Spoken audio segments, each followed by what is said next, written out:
West Bengal board of secondary এডুকেশনের পক্ষ থেকে 2025 সালের মাধ্যমিক পরীক্ষার জন্য wbbacdata.com এর মাধ্যমে এনরোলমেন্ট ফর্ম ফিল আপ শুরু হয়ে গেছে। ইতিমধ্যে আমি আপনাদের সাথে কিভাবে রেগুলার ক্যান্ডিডেটদের এনরোলমেন্ট ফর্ম ফিল আপ করতে হবে সেই পদ্ধতি লাইভ পোর্টালে শেয়ার করেছি।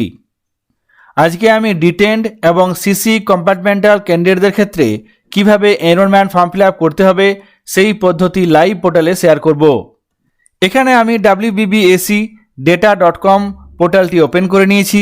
এরপর এখানে প্রথমে এই অপশানটিতে ক্লিক করব।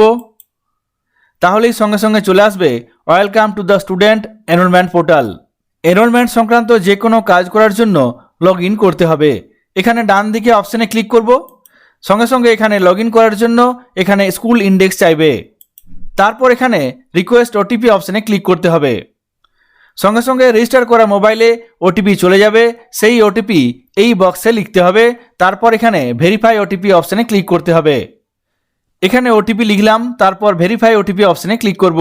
সঙ্গে সঙ্গে এখানে লগ ইন হয়ে যাবে এবং দেখুন এখানে চলে এসেছি WBBAC স্টুডেন্ট এনরোলমেন্ট পোর্টাল। এখানে বিদ্যালয়ের নাম, ইন্ডেক্স নম্বর থাকবে এবং এখানে সমস্ত তথ্য দেওয়া থাকবে। তার নিচে আছে ফাইনাল সাবমিট এবং তার নিচে আছে তিনটি অপশান। একটি হচ্ছে সিলেক্ট রেগুলার ক্যান্ডিডেটস। রেগুলার ক্যান্ডিডেটদের কীভাবে এনরোলমেন্ট ফর্ম ফিল আপ করতে হবে সেই পদ্ধতি আগেই শেয়ার করেছি। তারপরে দেখুন অপশান আছে select detained candidates, select CC compartmental candidates. এই সমস্ত ক্ষেত্রে কিভাবে এনরোলমেন্ট ফর্ম ফিল আপ করতে হবে সেই পদ্ধতি শেয়ার করব। এক্ষেত্রে ডিটেন্ড ক্যান্ডিডেটস কারা? যে সমস্ত ক্যান্ডিডেট আগের বছর টেস্ট পরীক্ষায় ফেল করেছে বা তাদেরকে মাধ্যমিক পরীক্ষার জন্য অ্যালাউ করা হয়নি বা কোনো কারণে মাধ্যমিকের জন্য আগের বছর এনরোলমেন্ট ফর্ম ফিল আপ করতে পারেনি, সেই সমস্ত ক্যান্ডিডেটকে আমরা ডিটেন্ড হিসেবে ধরে নিতে পারি। এই সমস্ত ক্যান্ডিডেটের enrolment form fill up regular ক্যান্ডিডেটদের মতোই। চলুন দেখে নিই ডিটেন্ড ক্যান্ডিডেটদের কীভাবে এনরোলমেন্ট ফর্ম ফিল আপ করতে হবে। সেই জন্য প্রথমে এখানে আমরা এই অপশানটিতে ক্লিক করব, সিলেক্ট ডিটেন্ড ক্যান্ডিডেটস। সঙ্গে সঙ্গে আপনার বিদ্যালয়ে যে সমস্ত ক্যান্ডিডেট আছে যারা আগের বছর এনরোলমেন্ট ফর্ম ফিল আপ করেনি বা টেস্ট পরীক্ষায় ফেল করেছে বা কোনো কারণে এনরোলমেন্ট ফর্ম ফিল আপ করতে পারেনি, মাধ্যমিক পরীক্ষা দেয়নি, সেই সমস্ত ক্যান্ডিডেটদের নাম এখানে চলে আসবে। এই সমস্ত ক্যান্ডিডেটদের ক্ষেত্রে একই রকম রেগুলার ক্যান্ডিডেটদের মতোই হবে। এখানে সমস্ত ক্যান্ডিডেটের নাম চলে এসেছে। প্রথমে এখানে দেখুন ক্যাটেগরি, এখানে 1N, বয়েজ হলে 1N হবে এবং গার্লস হলে এক্ষেত্রে 2N হবে। এরপরে সেই ক্যান্ডিডেটের রেজিস্ট্রেশন নম্বর, নাম, বাবার নাম, date of birth, subject 1, subject 2 এবং সাবজেক্ট 3 এবং CWSN ঘর যেভাবে রেগুলার ক্যান্ডিডেটদের ক্ষেত্রে ছিল একই রকমভাবে কাজ করতে হবে। তারপর আছে সিলেক্টেড, এখানে ক্রস হয়ে আছে, যেহেতু সিলেক্ট এখনও করা হয়নি সেই জন্য এখানে ক্রস হয়ে আছে।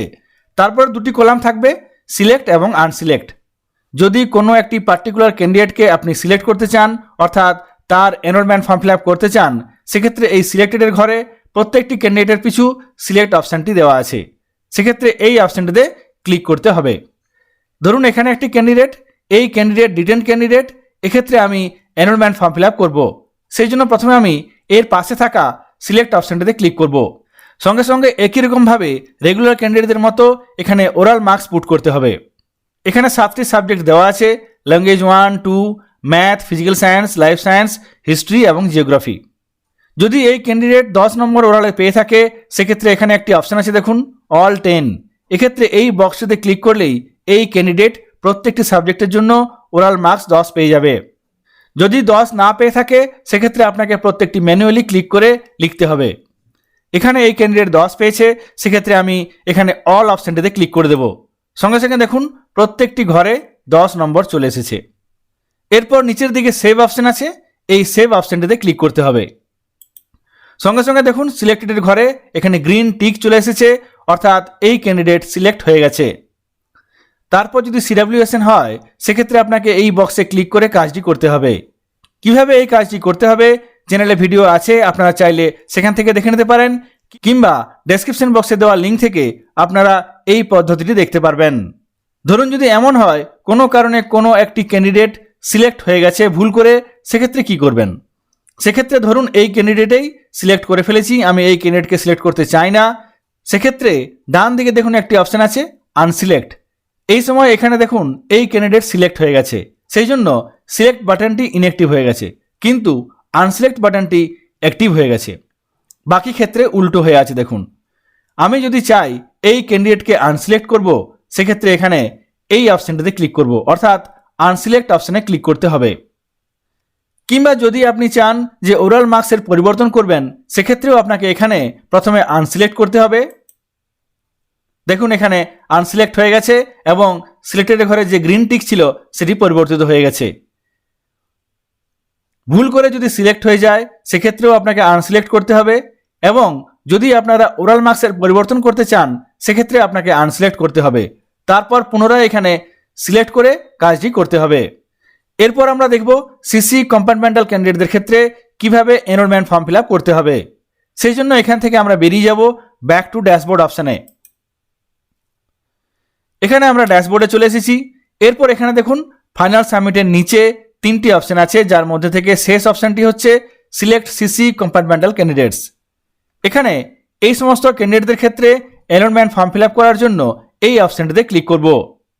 সঙ্গে সঙ্গে আপনার বিদ্যালয়ের যে সমস্ত সিসি এবং কম্পার্টমেন্টাল ক্যান্ডিডেটস আছে, সেই সমস্ত ক্যান্ডিডেটদের নাম এই পেজে চলে আসবে। এক্ষেত্রে সেই সমস্ত ক্যান্ডিডেটদের নাম এখানে চলে এসেছে। এখানে দেখুন ক্যাটেগরি 3N।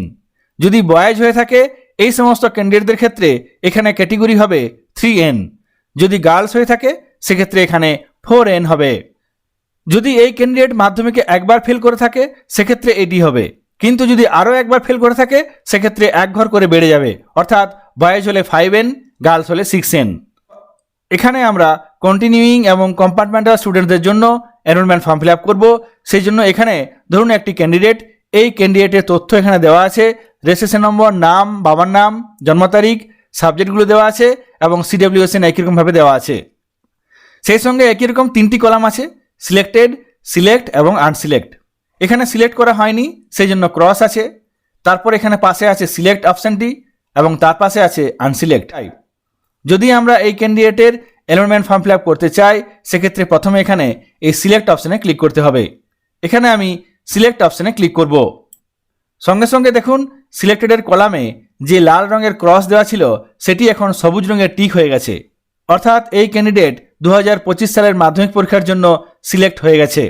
যদি এই ক্যান্ডিডেট CWSN হয়, এক্ষেত্রে এরপর এটি অ্যাক্টিভ হয়ে গেছে, আপনারা এই কাজটি করতে পারবেন। কন্টিনিউইং এবং কম্পার্টমেন্টাল ক্যান্ডিডেটদের ক্ষেত্রে ওরাল মার্কসের কোনো প্রয়োজন নেই, শুধুমাত্র সিলেক্ট অপশানে ক্লিক করে আপনারা সিলেক্ট করে নিতে পারবেন। এক্ষেত্রে ভালোভাবে নাম দেখে সিলেক্ট করতে হবে, কারণ এক্ষেত্রে সরাসরি এখানে সিলেক্ট হয়ে যাচ্ছে, ওরাল মার্কসের কোনো প্রয়োজন নেই। সুতরাং আমরা দেখতে পাচ্ছি ডিটেন ক্যান্ডিডেটদের ক্ষেত্রে ওরাল মার্কস দিতে হচ্ছে, কিন্তু কন্টিনিউইং এবং কম্পার্টমেন্টাল স্টুডেন্টদের ক্ষেত্রে ওরাল মার্কস আর পুট করতে হচ্ছে না। সরাসরি সিলেক্ট অপশানে ক্লিক করে আমরা সিলেক্ট করে নিতে পারবো। যদি ভুল করে সিলেক্ট হয়ে থাকে, সেক্ষেত্রে এই আনসিলেক্ট অপশানে ক্লিক করতে হবে। এখানে আমি এই আনসিলেক্ট অপশানে ক্লিক করব। দেখুন আনসিলেক্ট হয়ে গেল। সিলেক্টেডের যে কলামটি ছিল, এখানে সবুজ রঙের টিকটি লাল ক্রসে পরিণত হয়ে গেছে। ডিটেন ক্যান্ডিডেট এবং সিসি কম্পার্টমেন্টাল ক্যান্ডিডেটদের অনলাইন এনরোলমেন্ট পদ্ধতি আপনাদের সঙ্গে শেয়ার করলাম। সকলে ভালো থাকবেন, সুস্থ থাকবেন। ধন্যবাদ।